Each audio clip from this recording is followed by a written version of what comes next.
Top comment on this is one of the songs of all time. Which can be said of all time. Could be said about any song. Could be said about most songs. Because there's no like, it's not the best. It's not the worst. It's just a song. There's no like descriptor of the ones. Yeah. Just saying it's one of just the songs of all time. I'll take that. Where's the Grammy for that? We can cut this off. Oh, okay, cool.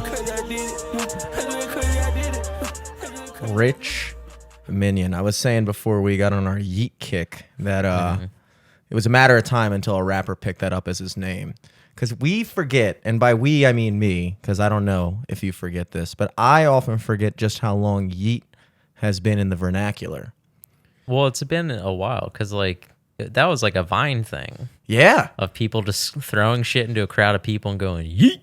One of the few remaining cultural relics of Vine is yeet. I remember being on the boardwalk playing in Ocean City, and this guy like walked by and like pretended like he was like about to swipe all the money out of my tip case, and he went yeet and walked down. I was like, what the hell did he just yell at me? And then I realized 20 years later today, that's what he meant. Damn. Yeah, yeet is basically like the psych. Well, it's psych, but for a lot of stuff it was like throwing shit at people. So like it's like Kobe, but it's like you're not trying to make a basket, you're like just throwing some shit out there. Yeah, it's in the family of psych in that it's a word you yell when you're doing something that would probably annoy somebody else. Yeah. But like you don't yell psych. I could see somebody like punching somebody in the face and yelling yeet, but I couldn't see like you punching somebody in the face and be like psych. Well, I mean, I guess if there was like a lead up, they'd be like, "Oh no, we're not gonna fight, bro. We're cool. Psych." That could be a psych punch. That would be awesome. I wonder if there is a psych punch compilation on YouTube. That's had to have been done. Psych fight compilation. Hell yeah. Honestly, it might. Yeah, psych was definitely the 90s version of that. I remember my neighbor kept psyching me, and my mom recalls me screaming in the alley, going, TJ, stop psyching! He was psyching the hell out of me, dude. Stop psyching. He was psyching me out. I was getting psyched out by that dude. Psychological warfare. It was, dude. It was wild, dude. Live from the studio, I'm Jimmy Selesky. Merrick Glazer. Psych! Just Damn. kidding. But nah, but for real, though. Psych, nah, but for though. real, though. This is live from the studio. We're back after... It feels like a while because we've been on our weekly roll. We've been doing pretty well with it, but I know you were in Idaho. Yeah. Mr. Potatoville. Yeah, I was in the valleys of the Baldies or some shit. I think that was what the mountain range was called. Is it the Baldies? Maybe. Like the... Is that a type of dog, or am I thinking of Burmese? Burmese is a python. The Baldies, I'm going to gather, is probably how that's pronounced. I think so. Okay. I think there's something called the Dollar Mountain, and then also like Baldy Mountain. I don't know. Okay. I didn't do too much mountain Googling while I was there. Yeah, I was not a mostly lot. just like looking at the sites, doing like shit, working. Mm-hmm. But Idaho, pretty beautiful. This time we came, there wasn't a drought and like wildfires going on. So there wasn't like a constant haze and like a heat wave. This time, like apparently there was like some late season snow. So a lot of that melted down and kept the temperatures pretty cool. Dude, it was like 70s, 80s the whole time I was there. It was amazing. Awesome. It's been not amazing here, dude. No, I know. And the fucking storms have been crazy. Dude, today, I mean, I got the storm warning at least 6 times. The tornado warning, that always gets you. Because I'm a big, I watch YouTube on TV.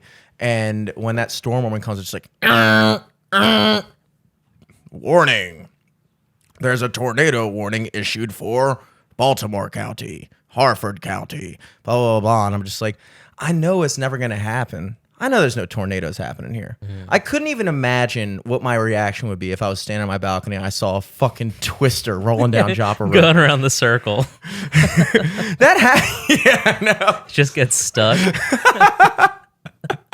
Fucking cars beeping at it. Merge! Yeah, dude. Tornadoes got to be the most terrifying of the natural disasters. I mean, hurricane, but that's really just a rain tornado, kind of. Yeah. I mean, I bet, I forget which one is which, but a typhoon and a monsoon, I bet those are pretty scary. Yeah, I think those are just the same names for the same things. I think a Yeah. typhoon... Oh, a typhoon is like the wave during a monsoon, maybe? I think it's the opposite. I think one of the... I think you could be right. But I could be wrong. You could be wrong. 50-50. It's 50-50. One of them is the wave, the tidal wave. Scratch what I just said. Tidal wave is easily the most terrifying natural disaster. Like, I also, me and Elizabeth were watching some volcano shit last night. Okay. I said, bye mountains, volcano. Dude, we watched a thing about the Mount St. Helens eruption, how like the side bulged, so then it wasn't a classic, burst into the atmosphere volcano. It was like the side of the mountain got pushed out, and the rocky earth was a tidal wave that blasted through the forest and like ripped out trees, other rock, all this other shit. When did this happen? Like blasted straight out, and then magma came out afterwards to clean up the mess. It's like the 80s. Damn, dude. Yeah. Okay, Dude, 54 people died. This is tough because when I initially said tornado, I had forgotten to factor in all the tidal wave. Yeah, tidal wave's scary, but I assume like a tidal wave is happening during like the monsoon type whatever thing. Mm-hmm. I'm gonna go a step further now and say that even scarier than the volcanic eruption. Mm-hmm. I'm going avalanche, bro. That is... Because that's kind of like the land version of a tidal wave. Because it's still water, but it's like frozen water. Yeah, true. It depends on like where you are in the avalanche. Because like... I mean, if I'm like skiing right in front of it, like racing it like in a movie... Yeah. That would be cool. That'd be cool, but it'd be scary. It would definitely be scary. But in this situation, I'd probably be sick at skiing. Okay. There's no real comparison to that. Like in Hawaii. I wouldn't be up there if I didn't know my thing. Yeah, I know. I'd be down at the bottom being like, oh shit, that's an avalanche. It's just like with the volcanic eruption, I feel like the second it touches you, you're dead. Like I feel like the lava rolls over you and you're just instantly incinerated. Versus the avalanche, it goes over you and now you're just buried in snow. And that is a terrifying way to die to me. Like sometimes I see those videos completely where it's like immobile, just super deep snow, and somebody's just walking and just falls into like 8 feet of snow, and they're just at the bottom, just like, I'm dead. There's nothing I can do right now. That is scary to me. That's terrifying to me. Yeah, that'd be hard. I've been fucking up my mind lately with just brutal thoughts and videos. Like my brother... No, don't do that. I can't, like, I watch animal memes or something. I do try to, and trust me, like, I thought my days of being, like, traumatized were over. I thought that was kid shit. I mean, like, you gotta talk. We were at Ocean City, so we took a trip to Ocean City last weekend. Me, Dom, and Lucas. And classic boys trip. The second day, we got down there Friday morning. My philosophy with going on vacation has always been, a lot of people, when they go to the beach, they want to get there as early as possible. They're talking, like, they get in their dad mode. They're like, yo, we got to get on the road by 6, beat the traffic, blah, blah, blah, blah. I'm still not on board with that. Yeah, no, me neither. Especially for a weekend trip. It's like, if you're going down just Friday, Saturday, Sunday, coming back on Sunday, you only have 2 nights. If you're getting your ass up at 6 a.m. and driving, yeah, sure, you're going to get to the beach early, like 9 a.m. But, like, what are you going to get breakfast at the dough roller?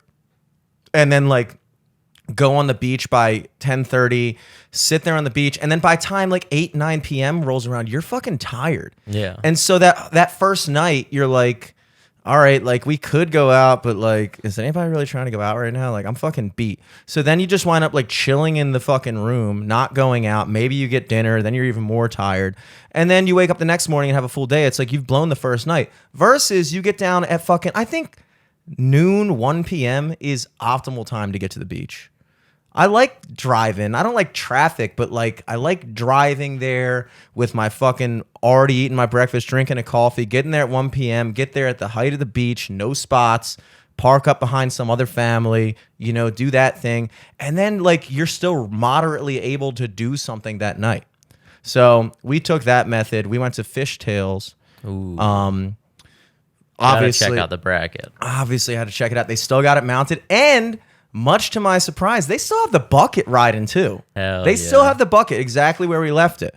Now, obviously, we weren't recognized. It wasn't like we walked in and the whole bar like record scratched, and they were like, "We've been waiting. We've been waiting this table for you, wondering when you were going to come back." But like, you know, so it was fun. And then on the downside, not to trash Fishtails because I know it's not their fault, but like you learn life lessons. We go there, it's me, Dom, and Lucas, and it's like we get there at like 6 p.m. for dinner or something, 7 or something. We sit down we initially get a table, and then it's gonna be like an hour wait, so we're like, fuck it. And then 3 spots open up at the bar, we're like, fuck yeah, let's just do that. I'm not really trying to sit at a table anyway. Not a big table guy at restaurants. No. I like the bar. So we sit down at the bar, and then we get a couple drinks, we get a round of shots, we get our food and stuff, and then we just keep it open for the remainder of the night. Now the problem is that when you keep a tab open for several hours, you're just ordering shit. At a certain point in the night, I noticed that like there's way more drinks on this tab than we drank. And it like doesn't mathematically make sense. Yeah. Because we're like, okay, there's 3 of us. We each had 1 vodka soda. They charge us for 4. There's there's 3 of us, and we met 2 couples from Pennsylvania, from Schuylkill County, Pennsylvania. Population sub 1,000. Super cool. They were talking about hunting and shit, and we were like hanging out with them. So I got them a round of beers. That's 4, and then 3 for us. That's 7. We had 10 Bud Lights on the fucking check, and I'm just like, you know, it's just minor shit like that. But the problem is, it's like, how do you debate that? Because at the end of the night, I go up and I'm like, look, I get so anxious in these situations because I hate being perceived as that guy. Yeah. And I imagine, just from my personal experience, that most times when somebody's complaining about the check, it's because they're wrong, not the place. Yeah. And so I'm like, look, I'm not trying to be like, I'm just wondering, blah, blah, blah. I feel like you guys may have put a couple more, like we didn't get this many, blah, blah, blah, blah. And then I'm immediately met with this like classic bartender like ego. You know what I'm talking about? Yeah. You know, because and earlier in the night, like we were sitting down at the thing, we got our round of drinks, and we sat down at the bar to eat. And the girl was like, so you want to open up a tab? And I was like, oh, I already opened it up with those drinks. She's like, no, we closed that. Give me your card again. And then she goes to the computer, realizes that it wasn't. I was just like, I'm like, again, being very casual, just like, oh, well, I don't remember signing anything, but here you go. Yeah. So I give her the card again. I see her pull it up on the screen that we hadn't closed it yet. So she just starts putting shit on that tab and then gives me the card back. No, oh, you were right. Yeah, you know what? Turns out we didn't open it. Oh, none of that, just moving past it. You know, so then several times throughout the night, they keep on asking me for my card again. So like basically every other time I get a round of drinks, they're like, hey, we need that card again. I'm just like, oh, we swiped it like a bunch of times. Like, first of all, obviously we swiped it a bunch of times because our tab is now up to like $150. Yeah. How do you think we got away with racking up a $150 tab so far and nobody swiped the card? Yeah. You know, so they just keep doing it. It happened about, I'd say 4 or 5 times over the course of the night. I didn't think anything of it. I'm just whatever. So then at the end of the night, I say the thing about the drinks, and immediately the bartender goes, well, we're not just like ringing you up for random drinks. I'm just like, I'm not accusing you of like purposefully ringing me up for random drinks. I'm just saying that like there's more drinks on here than we ordered. And then blah, blah, blah. She's like, all right, well, I'm going to get a manager. Manager comes out. It's just the other bartender. Yeah. And he comes over, and I say the same thing. And same line. We're not just like randomly ringing you up for drinks. I'm like, is this part of your training course? Yeah. Like, is this like how to counteract? Like, is this the part in the school where they're like, you're going to scam customers? Yes. This is what you say to them when you're scamming them. Here's what we're going to do. Step 1, randomly ring in drinks. Step 2, when confronted by the customer, assure them we are not randomly ringing in drinks. The ultimate gaslight.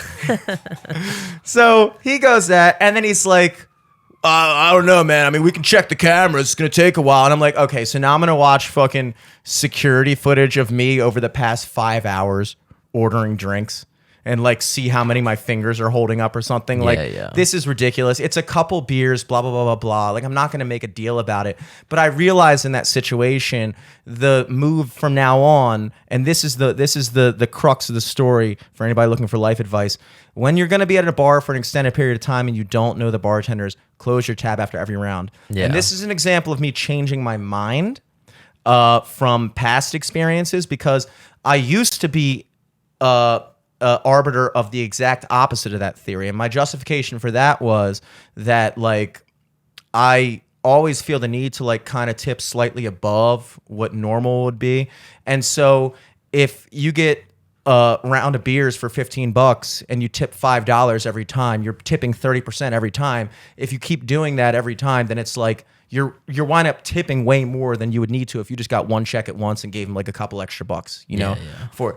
But now I'm realizing, the science here is there's 400 people here. There's really no way to contest whether or not I actually got this amount of drinks. You kind of just have to eat it.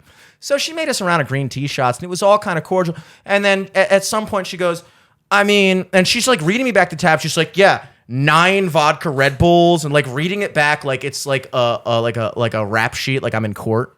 Like, and then like basically, I'm like, this is why you don't remember. Dude, she literally, after she reads back the thing, she's like, she'll read it like 9 vodka Red Bulls and look at me, and I'm like, okay, that's 3 each. There's 3 of us. Like, since we've been here for 5 hours, it's not that fucking insane to have had 3 vodka Red Bulls each. Yeah. And then at a certain point she goes, honestly, with this many drinks, are you really in a position to like tell us how many drinks you've had? And I was just like, yeah.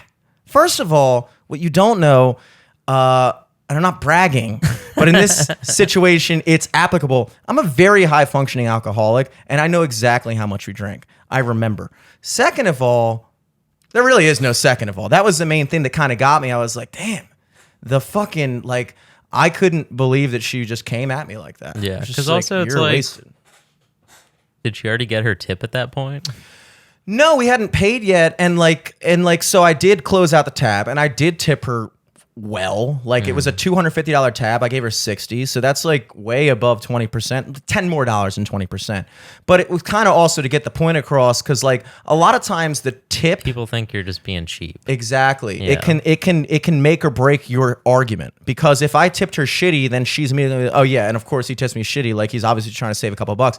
If you over tip, then she's like, oh, this guy's motivation really wasn't to save money because he's willing to fucking spend money. So maybe we were wrong.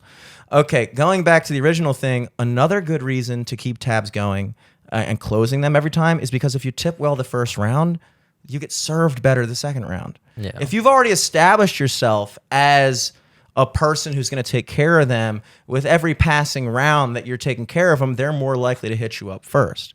And that's something that you would think that I would have thought of before last weekend, but surprisingly not. Well, you're just used to doing that at the bars where the people already know you. Exactly. I'm used to going to places where I've already established that. And then, apparently our Ocean City hot summer clout from summer 21 didn't carry over to this year. But anyway, I'm sure none of those people work there anymore. Yeah. Well, none of them did. But the more overarching issue about this thing is the next morning I wake up and I see my checking account is down to $300. Now, I had put $1,000 in cash 2 days before the trip out of my drawer, and I had like at least 1,000 more in there. So basically, what happened was every time they were swiping my card, it kept on charging my account. Oh my god! I had 2 swipes for $250, 2 for $150. and like 3 for like 70, but it wound up being Jesus like Christ. $500 in charges. I Yeah, might have extra. exaggerated how much money I had in my checking account beforehand, just so I don't look like a loser. The point is that $500 was missing from my account in pending charges. Now I know that the likelihood is that once all these get settled, they're not going to go through. Exactly. But still, it still holds it all up. my available balance is $300 for the weekend now, as opposed to 1,300 or whatever the fuck it was. So I call up the place the next morning and I get a hostess, and obviously you gotta, like, I didn't even need to exaggerate because that's a lot of money. And I'm still, I still always try to be like the chill guy because I feel like you can get more stuff done that way. But like, honestly, having been in the industry, all of these incidents that I encountered were things that I feel like a lot of people could have really freaked the fuck out about. If not the overcharging for like 4 more drinks than we got, then definitely the overcharging for like $400 more than we got. Yeah. But like, so I explained to her. During the pandemic, like the beginning of the pandemic, I had like an auto renew subscription for some like video software go through. And it was like a $300 charge, but it was when I like didn't have unemployment yet, didn't have a job, and I was like, I'm calling you up right now. Like, I hope that you still got phone support because this needs to be settled right now. Yeah, absolutely. And it's just like, so I call him up, and the guy puts always, hey, this is Tiny. I'm like, what's up, Tiny? And I tell him the situation, and he's like, he says, like, they're probably not going to go through, but I know that sucks because, like, yeah, your available balance. And that's when I decided to bring up the Ocean City bracket thing. I was like, oh, by the way, I don't know if you were working there last summer, but we were the guys that, like, did the thing. He was like, oh, yeah, I was there. Yeah, blah, blah, I remember that. So I guess all the bartenders that were there last year have now been promoted to, like, management.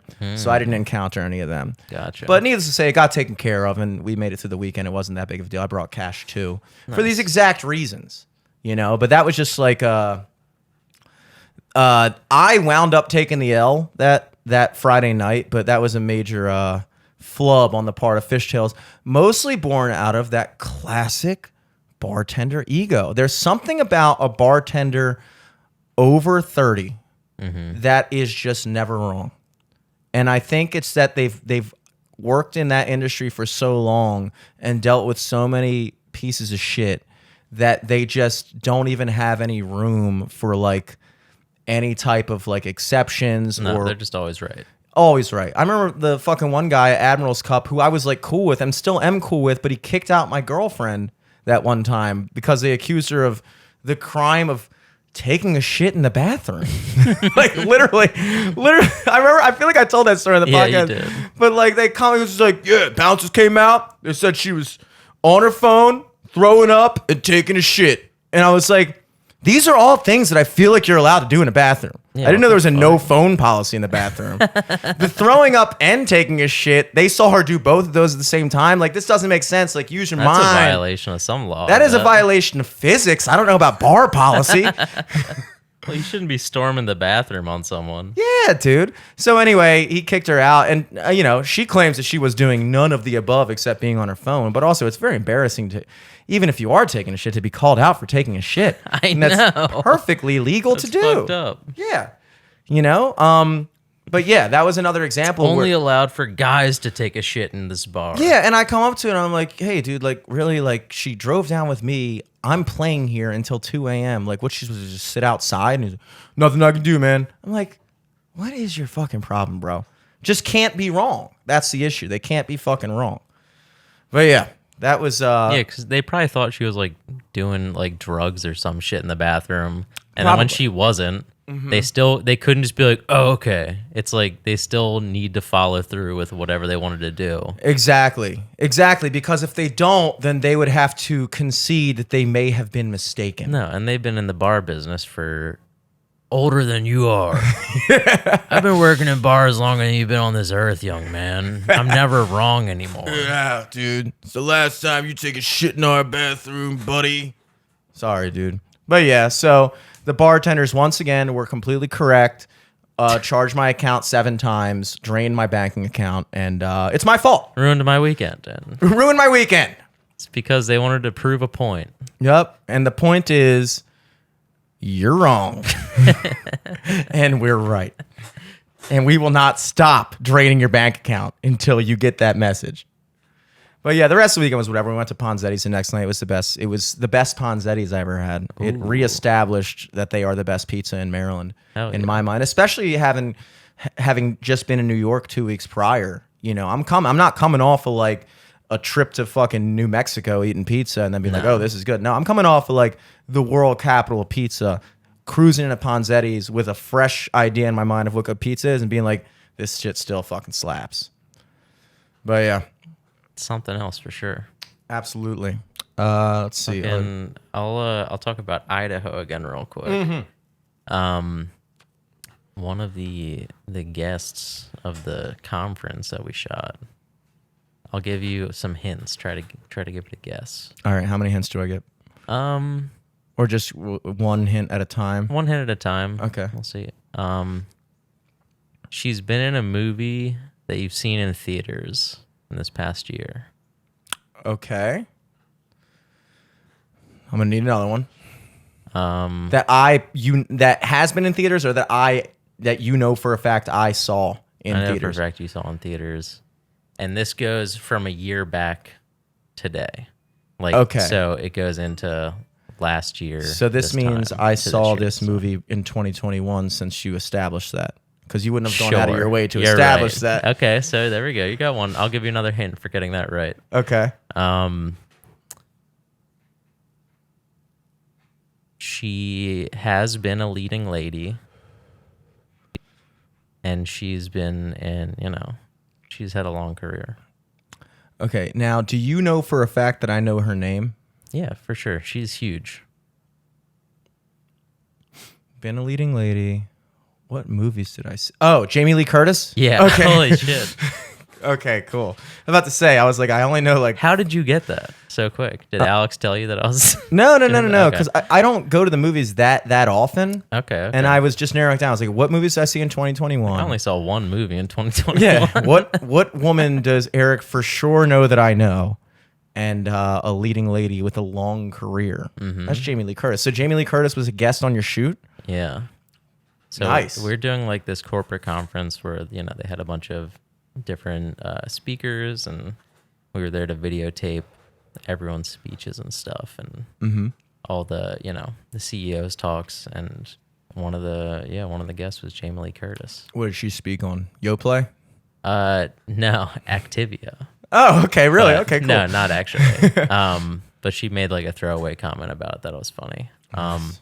But no, she sat down with the CEO. Apparently, like, she knows his like parents, so she's like friends of his family. Nice. So they're kind of like ribbing on each other a bunch.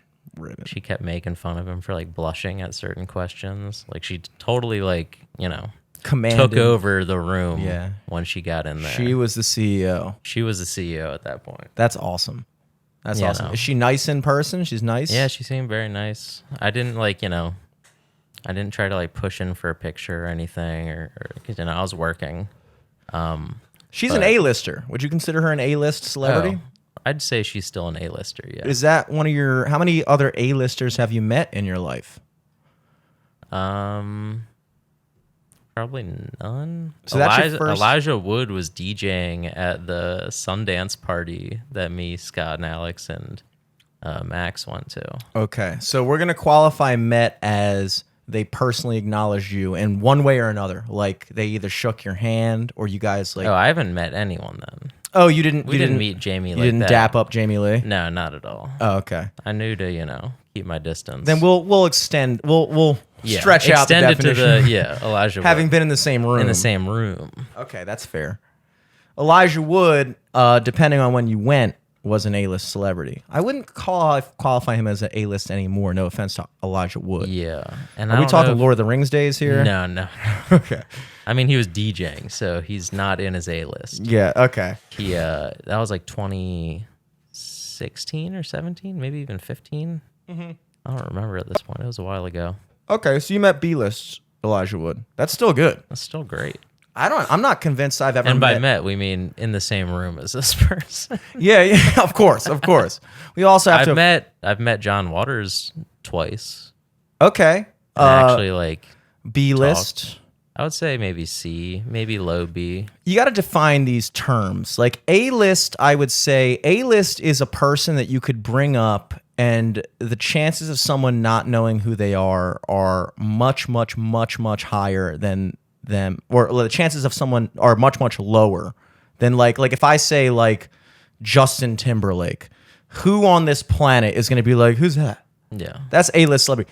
B-list is like, I would say maybe you might have to be like, yeah, I met Elijah Wood, and maybe like 1 in 3 people's like, who's that? And you're like, Frodo, dude, and then they're like, oh shit, yeah, that guy, that's a B-list. What has celebrity. he been up to? C-list, yeah. Oh, what has he been up to? Yeah. C-list is kind of like somebody that you would have to know. Like I would consider like a lot of the comics that we've had on. No offense to them. Well, we're just being comedian. Yeah, exactly. And of course, D-list for DJs. Yeah. C-list being like somebody that would have to be involved in that thing to like know. You know, like I would say probably like Tim Dillon is a good example of a C-list celebrity. Maybe. Yeah, Whereas maybe. Joe Rogan is an A-list. You know, because like Tim Dillon to us is an A-lister. But I imagine that if you were just to like walk onto like Towson University campus and just walk into a random dorm building and be like, Tim Dillon, before you got kicked out, people would be like, people started screaming. yeah.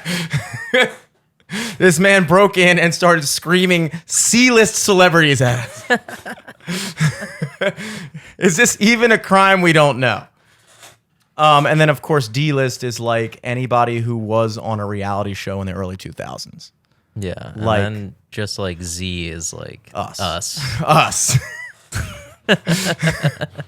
Which is like if you went to high school with that person and sat next to them in fucking reading class, they'd be like, oh, yeah, I know that guy. Oh, yeah. What has he been up to? What sucks is there's people that are even below that, which yeah. is depressing. There are really somehow below Z-list, there's like Omega list celebrities where like even you could have gone to high school with them, sat at their table in class, and then they'd be like, blah, blah, blah, blah. And you're like, who the fuck was that? And they'll like show you a picture in the yearbook. You're like, Like that person- arms around them and shit. Like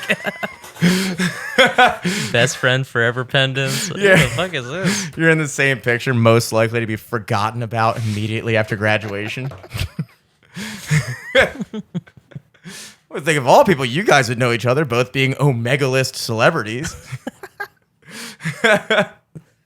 Speaking of encounters with the third kind, of course, being famous people, we had Kurt Metzger in the studio on Saturday. Oh, nice. On Matt Brown's podcast, and yeah. then he recorded his podcast here too. Oh, nice. Which is cool. I tried to work the edge of like, I was like, it was a weird dynamic for me because I had also hit up Kurt Metzger to come on our podcast. Yeah, yeah. He's And, not going to do a third podcast. Yeah.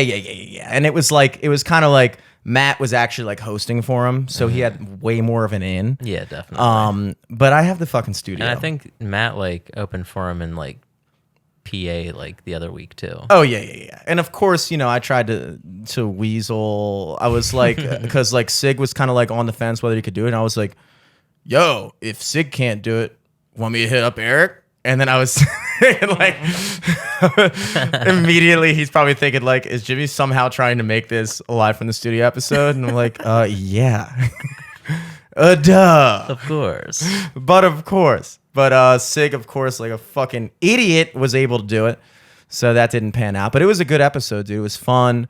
It's Yeah, amazing. Kurt's a very funny guy. And it's amazing how much like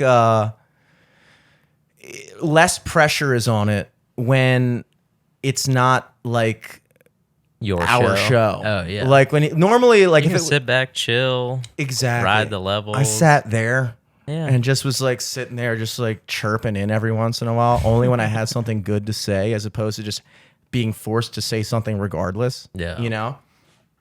Dude, that's and perfect. It was great. And yeah, he was chilling there, talked, and then he was like, blah, blah, blah, blah. He was like, I don't know if I have time to do ours. Plus, it's got to be on video. And like, you know, I don't know. You guys don't do video, right? And I was like, bitch, look around, dog. We got fucking video. And then he was looking at it and he was like, oh shit, how do you get the cameras to fucking switch like that and everything? Like my producer can't figure it out. I was like, really? Really? Very interesting. But no, the producer he's working with, it's you got to do a lot of Googling to figure it out, or you just have to like use the Roland VR4 HD. There's only like 2 products on the market that do this. Yeah. It's so if you type it in and you find one of them, you can make it happen. But like it's surprisingly difficult to wire that up. But anyway, it was cool when he did his podcast. I posted up where you're at. He sat here, and then Matt and Sig were on the couch, and it was just like it was the first time I felt like I was actually on a podcast that like for sure dude, people are going to listen to. First guest appearance on a podcast. Yeah. That's like an official guest appearance. I know. That's sick. And dude, big time in it. Big time in it, Coming dude. into the game strong as a guest. Moving on up to right there. It was cool, dude. It was cool. That was a long day. We had a lot of guys come in. But yeah, Kurt, obviously wrote for Amy Schumer for that show she did Inside Amy Schumer. Mm-hmm. I didn't realize like all the credentials he had. I didn't realize because I didn't bother Googling him. I knew his name, but like I didn't know like all the stuff he had done. And I think that was probably a benefit to Sig too, because Sig didn't really know who the fuck he was either.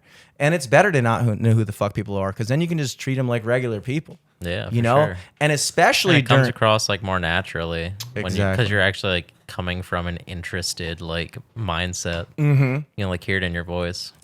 And it was an interesting dynamic when he was doing a sponsor plug, and it was for a product that does the basically a blowjob machine. I'm not gonna say the name of this product.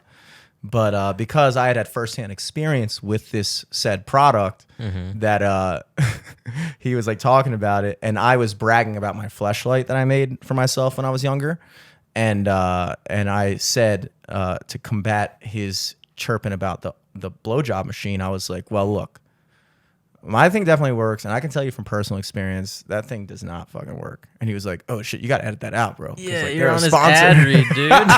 And I was like, oh, wait, people actually listen to this. Oh, this isn't a fake sponsor? You actually have a business agreement with this company that pays you money? That's so funny. That was weird. But yeah, so I obviously took that out and everything. It was whatever, but that's so funny. It was fun. God damn, dude, that's sick. Yeah, it was fun. I really did push to get you involved in that day, but that's all good. Like I knew that. Figured. I don't know if you're like a humongous fan of him, but I figured like it would just been a cool experience regardless. No, yeah, I'm like a fan of his. I haven't like been keeping up with him recently, but yeah, he's super funny. In other let's see, news. I didn't really bother looking into this, but obviously the hot topic locally I was trying to think. We have Towson talk, but we don't really have like a nice sounding like Baltimore, like Baltimore banter. Baltimore. Fucking. We'll think of it. We'll think of it like 2 minutes after we stop recording. And I'll edit City chatter. City chatter. Well, you got the first letter, but it's kind of got to be the first sound. Yeah. City, something, whatever. The big Baltimore news story recently. You were away for this, I think. Actually, this happened last weekend in Ocean City. Was the Squeegee kid that shot the dude? That was you heard about that? Yeah. I just bothered looking into that. That was kind of a crazy situation. Basically, they don't know like exactly what happened. My main concern at first was like, which intersection was this? Because I think every intersection has a different type of squeegee kid, depending on where you are. Like there's like the right at the bottom of 83 and Fayette squeegee kids. I'm not really worried about them because they're kind of like, I feel like they are the true go-getters of that business because that's like the highest in-demand spot.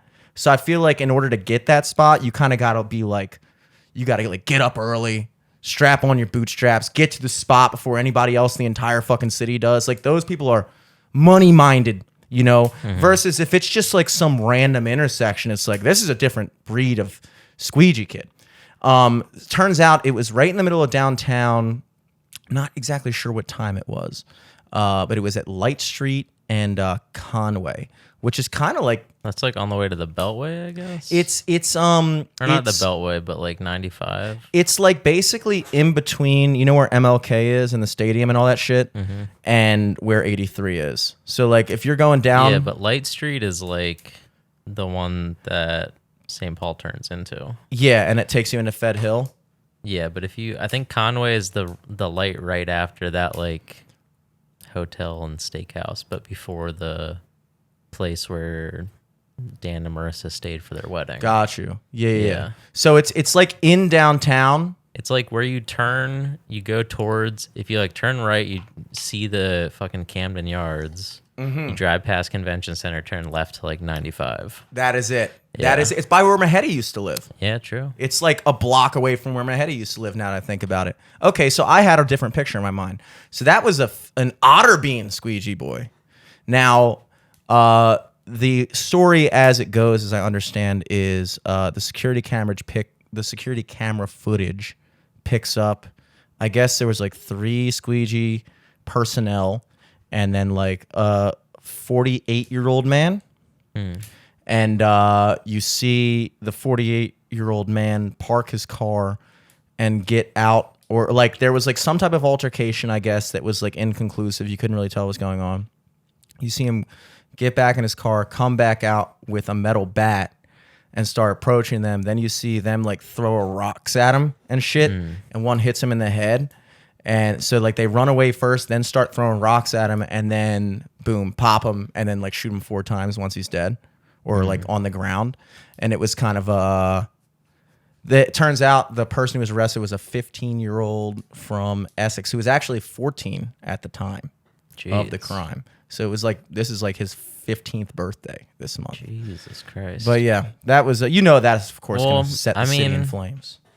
That is like, I also read that the dude had the interaction with them. It went sour. He circled the block to then park and get his bat. Oh, yeah. Which is like, you can't do that. Oh, of course not. Of course not.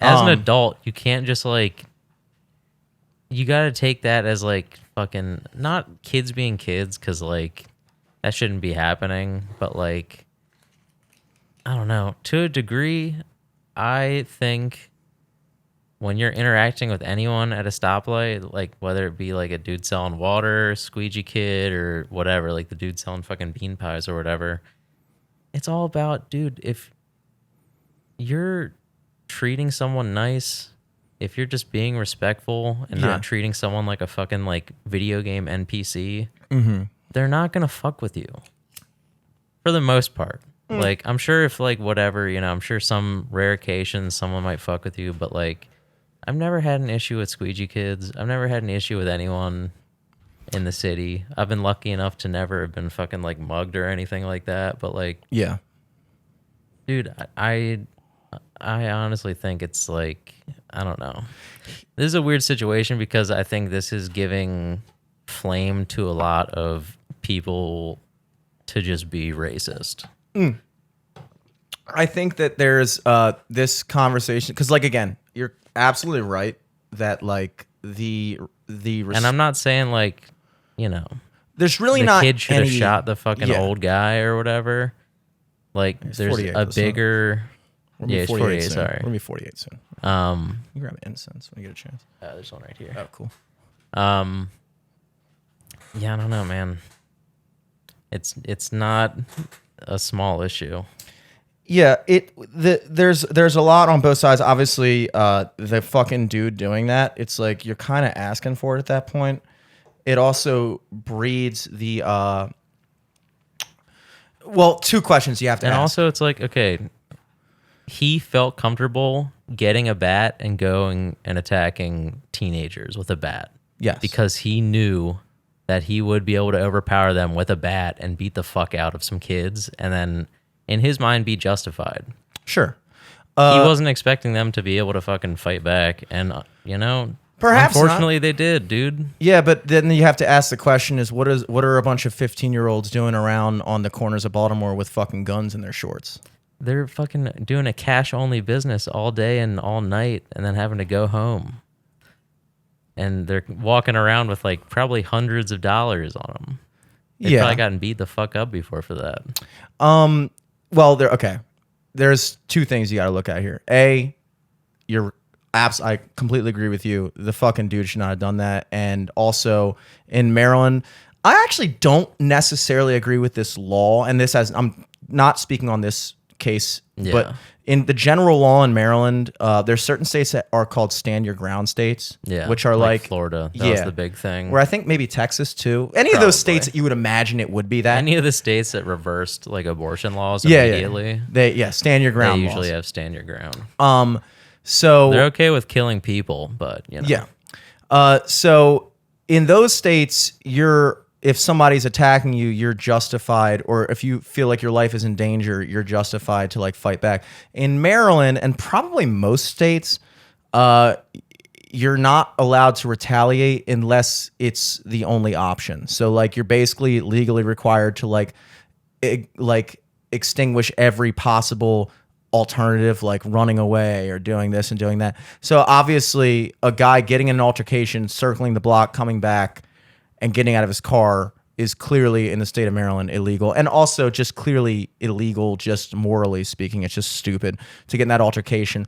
The other thing here is I don't want to get bogged down because I think that a lot of times in an effort to avoid any type of racial undertones, people basically go one way or the other. They go so far like fuck squeegee kids, get them the fuck out of our city, blah blah blah, they're a nuisance, they're a menace, blah blah blah. Or they go, no, I've never had an issue with squeegee kids, they're perfectly fine and they don't do anything, they don't cause any fucking interference with anything, and they certainly don't stop traffic, and they certainly don't harass people at all ever. And it's like, okay, but that's not fucking true either. Like I drive downtown to the fucking city constantly, and I'm constantly passing through downtown either on my way to Fed Hill or on my way to Fells, just as much as anybody, I would imagine, unless they're working a literal 9 to 5 in the fucking harbor. And like I'm doing that, and I've had times where like you say no and they spray your fucking windshield anyway, and you're like, and they still, hey man, give me some money, blah blah blah. And if they don't, then they'll fucking. I had one guy literally, when I said I didn't have any money, he took my windshield wipers, just stood him up, so then I had to get out of my car and put him back down. So it's like the whole like it's like people tend to talk about these groups as like monoliths, as if Squeegee Kids is like some type of corporation with some type of like hiring stand. No, a squeegee kid is essentially any person in the Baltimore area who has decided that they're going to go out and stand on a street corner with a squeegee and a spray bottle and do it. So like many of them are honest and good and don't harass people. Many of them aren't. And like, I think that law could be applied to anybody. The question that I wonder is, okay, sure, a guy gets out of the car. If you want to look at it one way and go like, oh, well, it's a good thing those kids did have a gun and, were able to defend themselves. At the same time, it's like, what the fuck are 14-year-olds doing on the corner of Baltimore Street or Conway Street in the middle of fucking Otterbein, standing on a corner with guns in their fucking shorts? And then when somebody says this could potentially be dangerous, it's like, well, I mean, you literally have groups of kids on fucking corners with guns. And then it's like, sure, maybe they weren't planning on using it, but it's like the whole like, it goes back to a lot of things. It's like with the gun control thing, it's like, okay, well, we're talking about gun violence and we need more laws for guns. And it's like, well, that 14-year-old certainly didn't get a fucking gun legally. I don't know anybody who's selling a 14-year-old a gun legally. Yeah. So it's like that shit wouldn't have stopped what happened. No. It's like you have to ask these questions. It's like, okay, so now we've established that not only are people on the corners in the streets doing this, but also they're fucking armed. And it's like, I personally don't see, like, I would like to see, like, they had like the fucking, the job fair or something I read about in the summer when I was like reading up on it, and like 10 people showed up. It was like 4 squeegee workers. It's like, first of all, they are making a lot of money doing what they're doing. And a lot of it is kind of like, under the table, dude. Yeah, under the You're table. Not paying taxes on squeegee money. And you would like to, it's like, I don't think that the kid that did this or the kids that did this are these like, I mean, I'm sorry, I could be completely fucking wrong, but I'm just gonna be honest. I don't think these kids were fucking, hey mom, I'm going off to work today. All right, I'll pick you up at 5. Okay, and blah blah blah blah blah. Just put my fucking Glock in my boxer shorts and march on down. It's like, okay, what are we talking about here? Like, yeah, really? Somehow coming from Essex with a gun on you. Yeah, it's to like the city. Yeah, no, I'm not like justifying that at all either. Like, I'm just saying, like, I don't know. It's something where in this instance it was wrong. Absolutely. This instance, like, this is like a terrible instance that people are gonna be like, you know, dying on hills over for the next fucking year. Yeah. Well, the good thing about Baltimore is something will happen. 3 things have happened since then, you know, that are equally as bad. So, like, you know, it's like, yeah, there's no shortage of shit to be terrified about and argue about in the city. Yeah. So there's always that. But, like, I don't know. It seems to me that, like, call it what you want. I've seen several times where, like, it's fucking rush hour and, like, you know, like, they're trying to get somebody's cash app and the car is just stopped in the middle of the street and cars have to, like, move around it. You miss a fucking light because of it. There's just kids in the middle of the fucking road in, like, a fucking 4-lane highway walking around up and down the thing. And it's like, you know, I'm not against people trying to make money.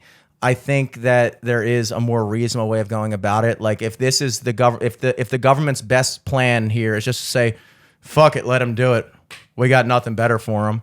It's like, that's kind of a weak fucking position to take, you know? Yeah. It's like this kind of like laissez-faire, like, well, you know, there's really no opportunities in the city because of us. So fuck it. Just let them do whatever the fuck they want. Have fucking middle schoolers with guns on the corner, fucking, you know, washing people's windows who don't need their windows washed. It's like, it just seems like such a stupid approach from our leaders, quote unquote, that it's like, it well, can't. because if they were ever to do anything about it, it's like way, way, way too far gone. Like, if you were to, you know, go after like Squeegee kids as quick as they would go after like a fucking dude without a permit to fucking play music or do magic at the fucking Inner Harbor, then like this probably wouldn't, you know, be an issue. Oh, 100%. And that's, but at the same time, it's like, I don't know. The city. I don't think they should be going hard on Squeegee kids. Like, I think that is like, I'm not trying to like go down fucking Light Street and see people like, you know, 13, 14-year-olds getting arrested for squeegeeing cars. Like, yeah, not arrested, but like just a good old fashioned get the fuck out of here wouldn't hurt. You know, it's like just some level of like, if they could at least apply the same level, because this is something I was talking about with John the other night at the Kent. We went out for a beer after our gig, and I was talking to those that older the peoples whose kids went to our high school, and they come out and see me perennial every week. And I told him I was playing at Ampersy on Friday, and I was like, dude, you got to come out. It's fucking beautiful. It's right on the water, on the dock. Like, I play 6 to 9 on the pier. It's a good time. So they actually did.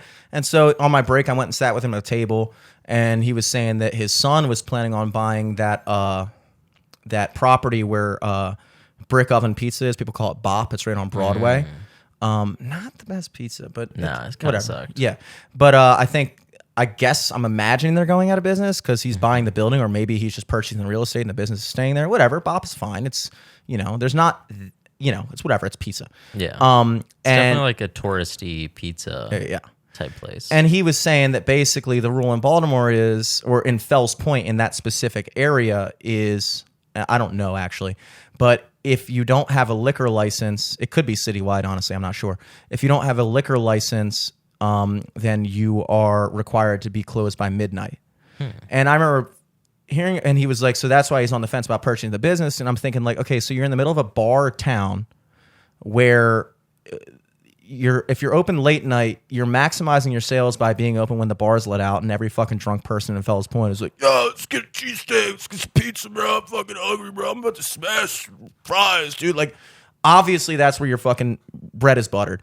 And then you have the city going, oh, you can't do that. You have to be closed when people are still fucking dancing to Pitbull. Yeah, what you know? the fuck? Yet, and this is what's frustrating, you have fucking food trucks pulled up on the street, not paying property taxes, not contributing any. A lot of them are running cash only businesses, so any sales they make are completely under the table. They're not even paying sales tax to the fucking government, or they're charging it and just pocketing it. Yeah. Because they're not really even required. There's no. I think for the most part, food trucks do have to get permits to like. They have to get permits, but like, okay, paying a fucking one-time fee or like a yearly fee for a permit is a hell of a lot less of a contribution to the city than a guy who owns a fucking building and is running a business out of it, and everything is on the books, and he has to fucking pay property taxes every year in the thousands and tens of thousands because the fucking taxes are so high. It's like, so you have. So you shut down the people who are actually invested in the community, the people who have actually purchased real estate, running a business, paying their taxes. You tell them you can't fucking operate at a peak hour when it would make you money. But alternatively, you could buy a van, park on the side of the road, run an entirely under the table fucking business for the small fee of like a couple $100 every year to get a fucking permit, and you're good. And it's like, it's almost like you look at it and you're like, so many of the policies, it's frustrating because I remember having the same conversation when we were talking about the people who were just setting up like block parties in the middle of Fells, bumping music right outside of Bar Cosina and Admiral's Cup on the pier. They don't get talked to. You have people fucking selling during the COVID times, people just walking down the street with coolers full of beer and just selling beer and drugs, and you see it all. Guys walk down, man, I got that Coke, I got that blah, blah, blah. And it's like, okay, nobody fucking touches them. Nobody says anything yet. You have fucking Abbey Burger being fined for some mask violation. You have the Horse being fined for a noise violation because the inside music was too loud. And it's like what the city appears to be doing. And it's evident with the fucking speed cameras on 83 now that are about to go live. Because I've gotten... they're live already. Well, I've gotten a bunch of 13th. warnings. Oh, the 13th? Okay, Yeah. cool. So they're live right now. Great. Well, before the 13th, Dom got 2 citations in the mail, and I got 2 citations in the mail. They were both warnings. I think somebody told me that they had to go 90 days of just warnings before they could start actually fining you. So I've already racked up 2 or 3 warnings in the past 3 months because who the fuck is only going 60 down 83? I'm not saying you got to go 90. No. But like there's a certain vibe of a highway. When you're like going downhill too, you just forget. You just go fast, dude. Like, that's how it is sometimes. 50 miles per hour is the speed limit. I get that, like, it's a dangerous road, but it's like, you have to wonder, it's like, okay, are the speeding cameras an effort to make the drive down 83 safer? Surely. Or is that a pretense to set up the more likelihood of it, where it's just another attempt at fucking getting as much money out of law-abiding people as possible, ding, ding, ding. Because it's too much effort and too difficult to actually stop actual fucking crime and put actual fucking criminals in actual jail. So instead, let's hone in on the few fucking people that are actually, or not few, I don't mean it like that, but let's hone in on the people that actually will pay a fucking fine if they get it in the mail instead of avoiding it, or actually are invested in the community, because we can go into the Horse and tell them that they have to give us $200 because their music was too loud. But we have no chance telling the guy set up on the corner to pay us $100. We're never going to fucking get it. So why would we even waste our resources trying to actually stop actual violations when we could just fucking nickel and dime people that are actually trying? And that's what's so frustrating. And I thought it was so evident with like that situation with the restaurants. It's like, it is so unfair, and it's got to be so incredibly frustrating to have taken the time to pay your taxes and own a building in the city and try to run a business, and then watch all your money get taken by a guy in a fucking van and a generator. It's like, why is this guy allowed to sell gyros until 4 a.m.? I can't make a fucking gyro because I'm in a building? I can't make a gyro because I pay you guys too much money and I actually contribute to the neighborhood and I'm actually invested in the community? It's so annoying. And then you look at it, it's like, it's the same thing with the Squeegee kid situation. It's like you were saying earlier, it's like, well, you know, if they went after the Squeegee kids with the same type of veracity, if that's a word, I'm not sure, it sounds right though, that they go after like a fucking guy doing this or that, it's like, yeah, but they never would. They wouldn't, because they can't. Because they know that if they go after Squeegee kids, there's nothing in it. They don't have the manpower to do it. It's much easier to walk into a fucking bar and talk to a guy who is really trying to do good and go, hey man, like blah, blah, blah, blah, you know? I don't know. It's just frustrating. I mean, the whole Squeegee, the whole encounter that I'm discussing right now is like, obviously what the fucking bat guy did was fucked up. Also, he paid with it for his life, or paid for it with his life. That's no good either. So like, I mean, that's just a question that I feel like, I'm sure it is being asked, but like it is a very pertinent thing. It's like, okay, well, yeah, the guy did charge them and he was shot and killed, but it does beg the question, what the fuck were a bunch of middle schoolers doing around on the corner of Otterbein with guns in their shorts? It's like, yikes. A little bit yikes. Like, maybe people aren't completely fucking off base when they say this is a potentially dangerous fucking situation to just completely ignore it, you know? Whatever. No.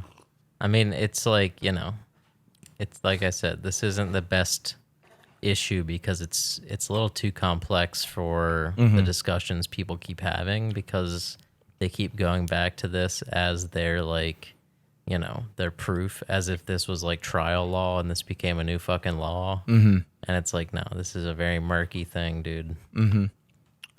Nothing we're gonna figure out tonight. Nothing we're gonna figure out. Not that we've ever figured out anything. No, here. we've never figured out shit, dog. Figured out how to stay not hot as shit in here. Minor news, you know, since we talked about it in the past, it doesn't appear that Elon Musk is buying Twitter anymore. No. I guess that's over with. I heard a very interesting theory about why he did that. And you know me, I'm not a fucking stock genius. My mind turns to mush when people start talking about like dividends and shit. I get dividends, obviously. It's just like, whatever. But like, that's why kind of when you make a lot of money, you need an accountant, because it's so many things to understand about how to move your money. That like they were saying that like, well, it's possible that he was trying to oh, is it starting to rain profusely again? Probably. Shocker. It's possible that he was only pretending to want to buy Twitter, because a lot of times if like people always, okay, so when they say that someone is worth amount of money, like take Mark Zuckerberg, for instance, you could say Mark Zuckerberg is worth whatever. I'm going to make up a number, 3 billion. I don't fucking know. Whatever. He's worth a lot of fucking money, in the billions. I know that. So let's say Mark Zuckerberg is worth 3 billion. That doesn't mean, and this is obvious, I'm not saying, but it doesn't mean that he just has $3 billion to blow. No. It means that if you were to take all the values of all of his assets, that they amount to $3 billion in worth. So that means if he's the majority owner of Facebook, which means he owns at least 51% of Facebook stocks, that the value of those Facebook stocks amounts to a certain amount of money if he were to sell them right now. The problem is that when you're the majority owner of a company and you decide you want to sell a whole bunch of your stock at once, that's a really bad look on the company, because the value goes down because people are going to like, why the fuck is the owner of Facebook selling off all of Facebook stocks? Like, that's not a good sign for us, you know? So oftentimes, you know, that number that they give you isn't real, because if at any point that person who holds all those stock holdings decides to sell them, they wouldn't get that amount because the stock value would plummet the second people realize that the leader of this organization is trying to give away all stock, you know? So in Elon Musk's situation, they were saying like, maybe it's a potentiality that like he was trying to liquidate some money to fund like whatever the fuck bullshit he's doing, some Mars shit or whatever. But he couldn't just sell off a bunch of Twitter stock to get the money, because if he did, or not Twitter, he couldn't sell off a bunch of Tesla stock to liquidate some money and get some money. So maybe he was just putting out there like, oh, I'm trying to buy Twitter, and that's why I'm selling off a bunch of stock. And so then it becomes this big news story where it's like Elon Musk trying to buy Twitter. And so he goes like, yeah, that's why I'm doing this. So nobody sell your Tesla. I want to keep Tesla's a great company, but I'm just selling off a couple thousand shares to get Twitter. And then he was able to do it and then basically back out of the deal after it was done and just be like, oh, well, they fucked up. So now it's like, whatever, but I still have all this cash in my pocket. I don't know if that's what happened, but it was an interesting theory. That's an interesting theory.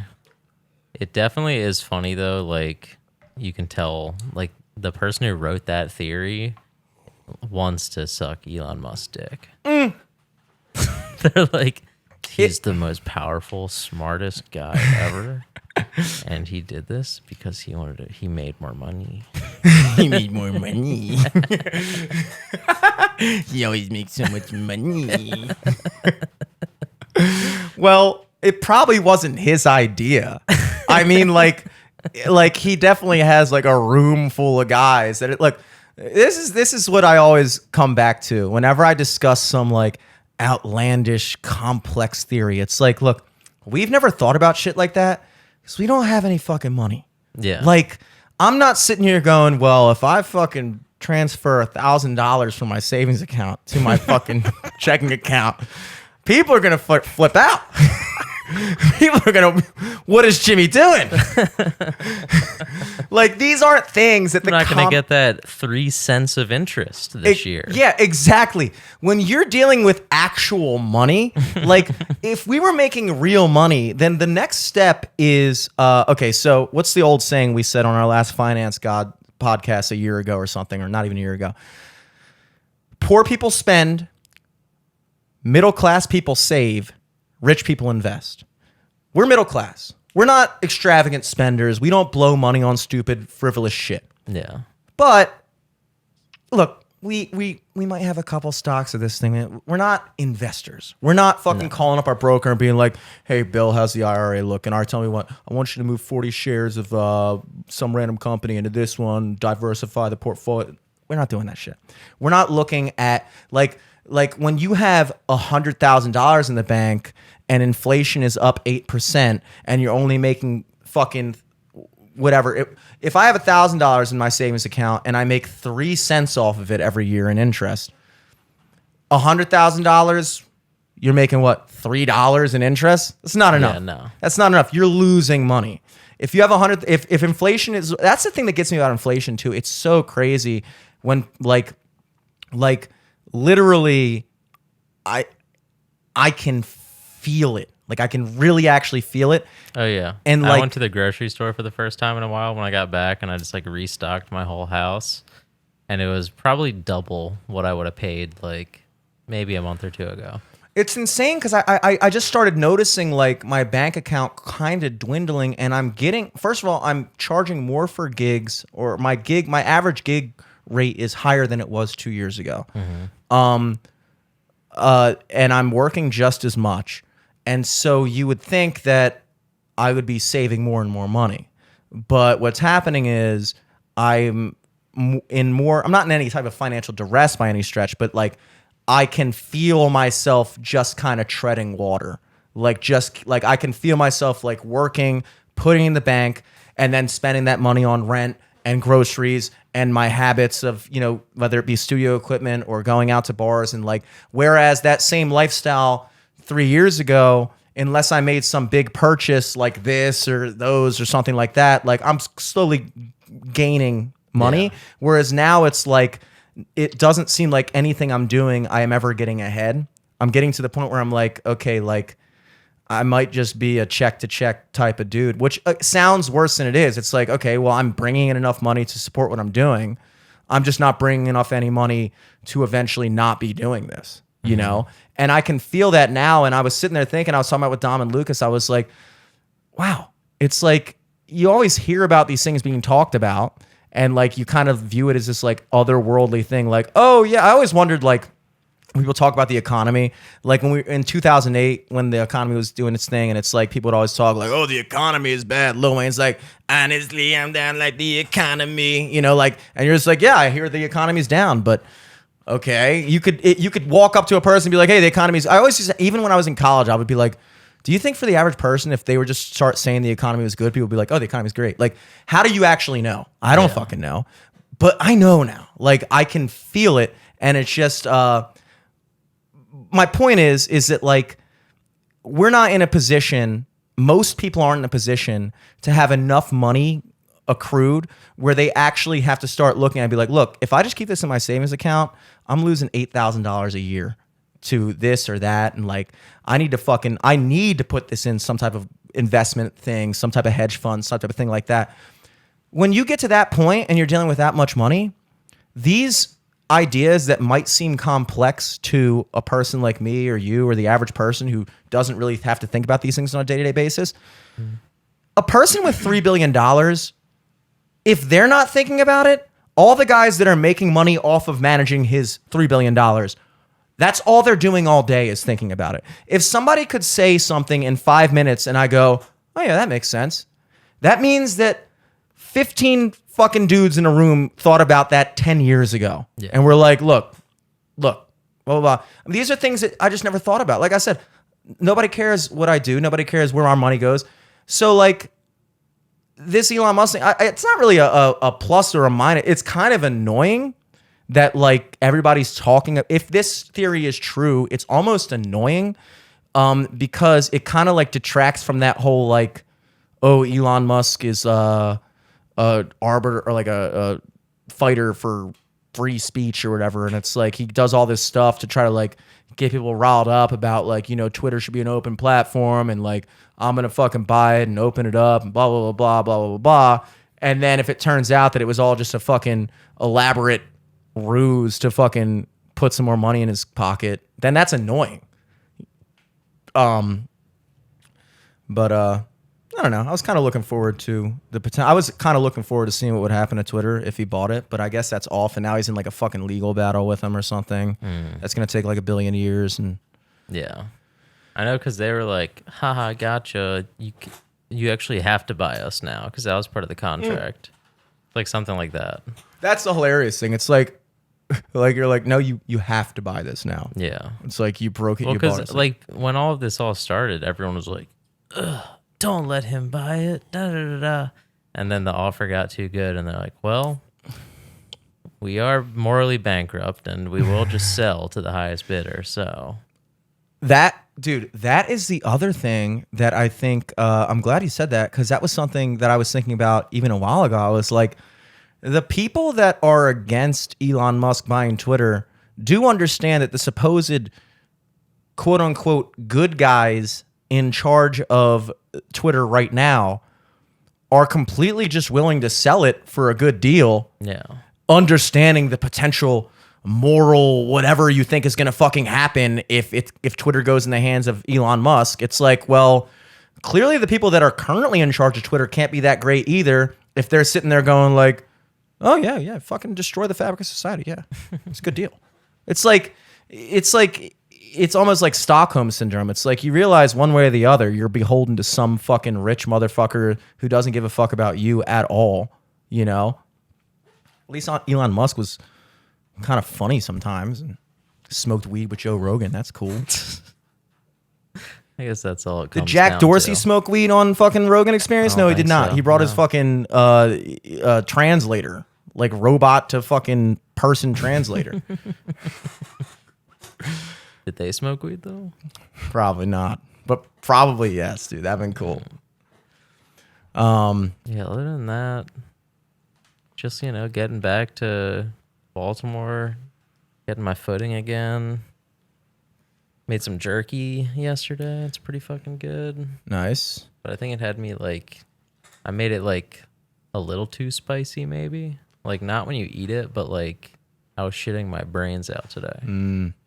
Sometimes that's a good thing, though. Sometimes it's a good body cleanser. Yeah, that's true.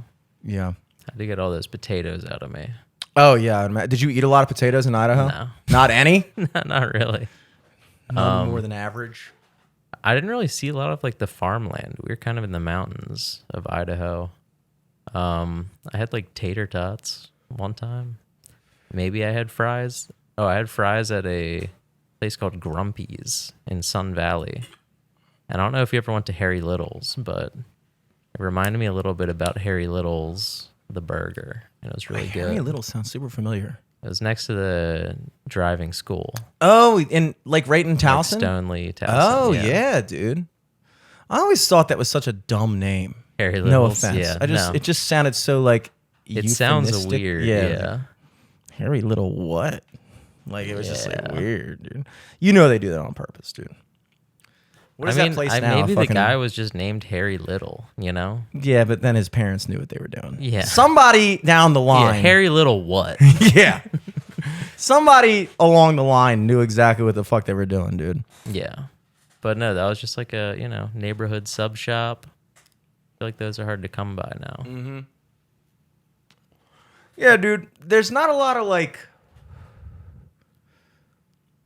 Yeah, you're right. There's not like the fucking classic. That's the one thing I really liked about New York is even as much as commercial as it is, there was also just a lot of just like mom and pop stuff still going on. Like little bodegas. Because they're really what makes the neighborhood. You know, your neighborhood isn't made a neighborhood by a fucking Applebee's there. Even though they really try to tell you it is. Eating good in the neighborhood. That's not the fucking local watering hole. You need like the fucking guy who like owns it and works there and is like always wiping a glass when you walk in. Yeah. He's like, hey, how's work today? You're just like, oh, I gotta tell you something, Bill. You fucking light up a cig at the bar and you're talking. Not a lot of that anymore, dude. You don't get that at Subway. That's kind of like my main social hub. Subway. Well, dude, if the Subway in Towson was instead a fucking local fucking sub shop where you walk in and it's like this fat guy in a fucking dirty apron. He's like, what you having today? Well, that's why the real thing's good. Yes. That's what the real thing is. Yeah, and people are always like, oh, that guy's fucking crazy. He's always yelling at people. I'm like, yeah, that's what makes it a good place. That's what you want. When you get a fucking cheesesteak and fries, you want to be harassed. You want to be talked to like a fucking idiot. Like, it's what gives the neighborhood you are being character. an idiot. You're coming in drunk at like 3 a.m. Yeah, dude, you are literally an idiot. Yeah. Anybody who's not treating you like an idiot is lying to you. Yeah. You know? But yeah, so you said in Idaho they had a place called Grumpy's. It's really good. Grumpy's. Really good burger spot. They only Nice. did burgers and fries. And I think they had like hot dogs and shit, but yeah, that's what they're known for, the burgers. And then I had another restaurant, big recommendation. If anyone's ever on Sun Valley, Idaho, go to Rickshaw. Okay. Very good, just like Let me guess, don't tell me. Asian restaurant. Ah, damn. What were you gonna say? I was gonna say steak for some reason. Steak. Because it just has that like manly rickshaw steaks. Well, Rickshaw I'm for the okay. audience. Yeah, the little person-drawn carriage. Yes. So that could technically be maybe even Cajun food. A lot Yeah. of rickshaws in New Orleans. It could be Asian steak too. Asian people have steak, right? Mm-hmm. Was it like Chinese, Japanese? So it was like a mix of like everything. Just because like Asian fusion. Asian fusion. I got a Thai beef salad. Beautiful. And some Korean fried chicken. What kind of To dressing? die for. So the Thai beef salad, it was just like a very traditional like Thai kind of like fish saucy, lime juice, kind of like hot pepper, garlicky type shit. Nice. Type beat. I'm almost half tempted to ask you for a little small baggie, like a dime bag of that jerky you made. Ooh, so I can just pop okay. them like enemas whenever I have to Yeah. fucking... Okay. Cool. Yeah, we can do that. We've settled If that. I don't eat it all by accident. Yeah. Guys, thank you for tuning in to the lovely Live from the Studio podcast. I think I know I've been saying this for a lot of weeks now, but I'm gonna start streaming it now. Ooh. Now, because I finally have the thing. Like I finally got like my stand so I can like stream my gigs and stuff. Because I didn't want to like just stream something and then go a week and not stream. I was trying to like once I have all the pieces in place, then I was even thinking like, dude, we could just like rebroadcast other shit like that we did in the past. Like, I mean, Brandon Buckingham, that guy we had on a couple of, he's blowing the fuck up, He's dude. blowing Like up. literally, I'll be listening to like big podcasts and be like, have you guys seen this guy Brandon Buckingham? Blah blah blah. Like he's blown up. Matt was talking about it the other day. I was like, oh, you talking about Brandon Buckingham? He was like, yeah. I was like, dude, he was on our fucking podcast. He's like our boy. Like Yeah. we know him. And he was like, get the fuck out of here. I was like, yeah, dude, it was like 20 episodes ago. Check it out. I was like, it's crazy to see that progression. He really is fucking blowing up and just fucking, you know, you're telling me if we just popped on the fucking Mark Norman episode on Twitch, just broadcast it, people wouldn't be like, whoa, get the fuck out of here. You know, I either watch this or I watch some fucking loser play Minecraft. Who gives a shit? You know, so whatever. We've made the backlog happen, dude. Now it's just a matter of getting it out to the people. So buckle up. Buckle up. Buckle up, folks. Speaking of buckle up, shouts out to the Baltimore Orioles. We were on a 10-game winning streak. We went Emphasis on were. I mean, you can't win forever. I think Can't win them all. I think we might be on like a 2-game losing streak, but I think we're still, if not 500, if not slightly above 500 still, we're at least still 500, I'm pretty sure, which is better than we've been in a long time. Still crazy to think that no more than 6 years ago, we were literally in the American League Championship game. And then that whole decade in the 2010s, we went to the playoffs several times. So like we're not that far removed from being a competitive good team, but we've just been so incredibly bad the past 6 years that, I mean, Baltimore, and this is why I have so much faith in Baltimore, because you could look at it one way or the other. You could look at it as like, oh, Baltimore doesn't give a shit, but then all of a sudden the Orioles start winning, and now everybody's a fucking Orioles fan again. It's like, you guys are fair weather fans. And it's like, I mean, you could look at it that way, but also, like, the Orioles are a privately run team. And can't people just have fun? Yeah, and, like, just be excited. And it's like, look, I get it if, like, the team is just okay, and, like, we have a winning season here, and then we have a losing season there, and, like, we go to the first round of the playoffs, and then we lose. Like if you, like, the Ravens, for instance, like, we haven't been in the Super Bowl since 2013, but we're always a competitive team. We've had very few losing seasons, if any, since, in the past, like, 15 years. And, like, we're always a competitive team. We don't always go all the way. So, like, if you're going to just be like, oh, the Ravens suck, fuck the Ravens, it's like, okay, now you're a fair weather fan, because basically you're saying, like, oh, unless my team is, like, going to the Super Bowl, then I don't give a shit about them. It's like, okay, dude, then don't fucking cheer when we do.